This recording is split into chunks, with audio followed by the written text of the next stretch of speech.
Now that the Raiders have finally started OTAs, I think it's important to look at the roster that Dave Ziegler and Josh McDaniels have finally constructed to about its complete potential, save for maybe a few free agents here and there, and really determine what they're trying to go for with this football team. Looking back through the historic tenure of Bill Belichick and Josh McDaniels, even at times where Josh McDaniels wasn't the offensive coordinator of the Patriots, you can find a specific roster that the Patriots had, a very successful roster that pretty much equates to the one that we have right now, and one that I believe Josh McDaniels and Dave Ziegler have molded our team around to have the success of this Patriots team.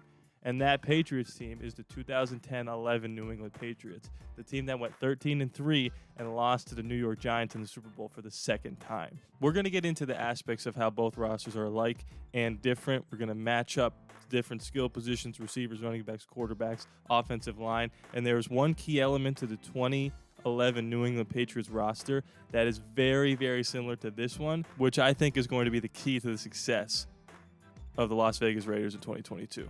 Starting off with the quarterback, listen, I'm not an idiot. I'm not going to compare Derek Carr's talent and ability and his success to Tom Brady.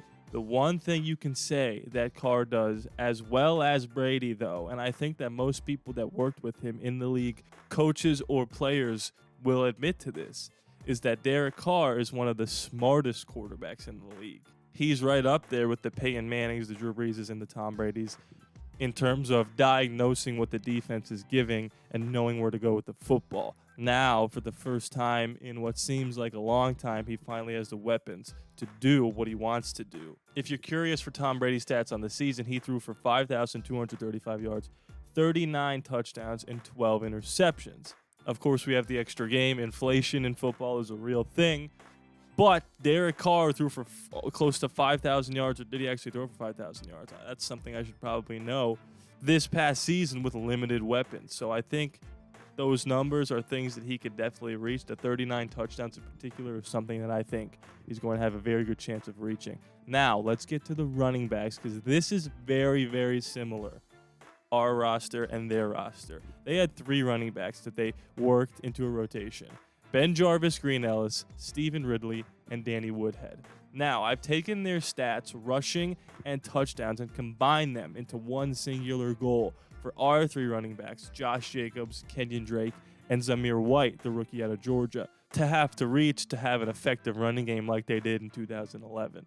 Those 3 running backs that I mentioned, Ben Jarvis, Green Ellis, Danny Woodhead, Stephen Ridley, rushed for 1,463 yards and had 13 touchdowns. That is a really, really, really solid running game, and I think Jacobs, Kenyon Drake, and Zamir White are set in position to have a working rotation. You could throw a 4th running back even in there, Bolden or Abdullah, whoever breaks through, and I think that that's the goal here, is to get a bunch of different running backs in rotation that could affect the game in different ways. Forgot to mention, Josh McDaniels was not the offensive coordinator for 2011 New England Patriots. He was at Denver, but he then came back and got to coach these players, or he was there before and got to coach them. So it's essentially the same offense, the same roster. Two-headed monster, tight ends. The Patriots had 2 of them, Gronkowski and Aaron Hernandez. We potentially have 2 with Darren Waller and Foster Moreau, the way this offense is going to shake up.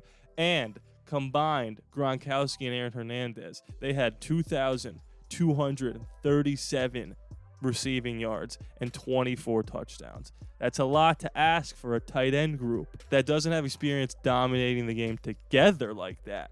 But with this new Josh McDaniels offense and the tight ends leading the way, I believe that that's a reachable goal and a very good comparison to our roster today. The slot receiver in 2011 was Wes Welker, who had an amazing year, 1,569 yards and 9 touchdowns. That's really, really good. And Hunter Renfrow, bro, the sky is the limit. If you can do 2/3 of that, we could be in very, very good shape. If you're wondering where Julian Edelman was, he was on the roster but barely played because Wes Welker was so good. Now, here are the 2 keys to this season for us. Number 1, the 2011 New England Patriots, who went 13-3, who had a quarterback that threw for 39 touchdowns and 52-35 passing yards. His best receiver was Deion Branch.